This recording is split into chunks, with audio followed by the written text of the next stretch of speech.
AITAH for telling my husband's affair baby's family to either come get the kid or I'm calling CPS. My EF53, soon-to-be ex-husband Roger, 47, whom I forgave for his affair, came home with a baby 4 months ago. His girlfriend, 22, could not handle it anymore and brought the baby to him at work and left. To the best of his knowledge, she is in Spain. I allowed him to stay so long as I didn't have to do anything.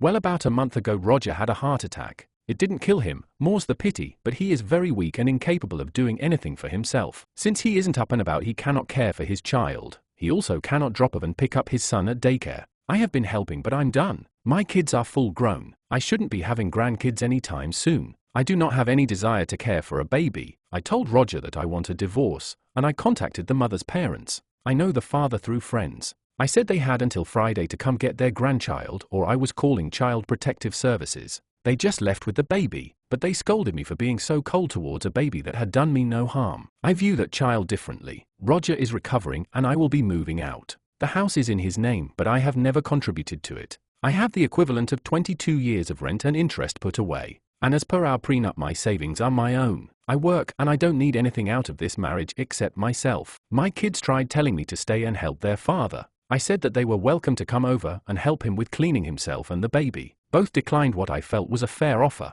I do not feel that I am acting badly, however Roger, our children, his child's family, and a few mutual friends think I am. Perhaps writing this out and seeing the responses will give me clarity. Relevant comments. Commenter, NTA. That child was not your responsibility. Yes, it was innocent, but you're literally not responsible for raising it. You should have divorced Roger long ago.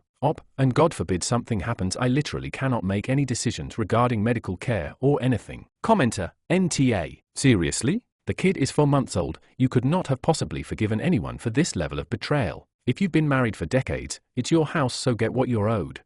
I think the baby is almost a year old. The house was a premarital asset on our prenup. Commenter, I looked at lots of these comments. OP, you are NTA for returning the baby to blood relatives who can look after it. But don't be TA to yourself by abandoning your home without consulting an attorney and making sure you aren't entitled to some of the equity or some of his retirement savings. Don't walk away without getting all that is yours. You said that you have 22 years worth of savings. That's not a lifetime worth. You might need more to be okay, and you should make sure to get it on your way out. I have a little over $1 million in investments. I'll be fine. He paid for everything. I kept all my money. Commenter, women these days are cold as hell. I can forward you their info if you are volunteering to take over. Update, I am no longer divorcing Roger. There were complications from his heart attack and he has passed away. I am conflicted. He was the love of my love, but also a cheating piece of trash. To the best of my knowledge, the mother will not return from Europe. The child is currently with her parents. They asked me what I wanted to do. I recommended adoption. Not that I adopt the child, that they put the child up for adoption. They didn't like that suggestion. Neither did my children. They said I am being cold and cruel. I suggested that since the child was related to them and not to me, that they step up. Neither has accepted that suggestion either. I was the sole beneficiary of Roger's estate, so I imagine lawyers will be involved in getting the child some sort of support. I will pay whatever is ordered by the court out of the estate. I will not pay 1 cent out of my money. That is all I have to say on this matter. Relevant comments. Ages of ARP's kids. They are adults. I found out about the affair over a year ago. Nothing about this is convenient. Commenter, so apparently the affair wasn't that much of a problem, as you said you forgave him for that. But after he has a heart attack you decide to divorce him? It just doesn't add up. I was not responsible for the child. Commenter, true, that doesn't explain the divorce. I mean, you can divide for whatever reason. You do you. To me, however, infidelity seems like a better reason to divorce than having a heart attack. I was not to care for the child at all. It was all on Roger. Can you explain how a bedridden man was to care for an infant? Commenter, I agree you have zero responsibility to the child. However, if your kids did adopt, how would you feel about that, as the baby would then be your grandchild?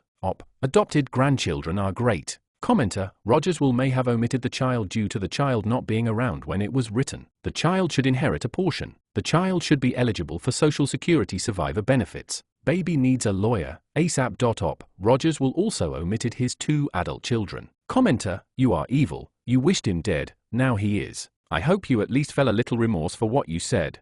I don't. He broke me. We were getting divorced for a reason. Commenter, 70% of the posts here are fake. Yeah, my husband just died and I'm dealing with this child situation on top of it. Def gonna post on Reddit.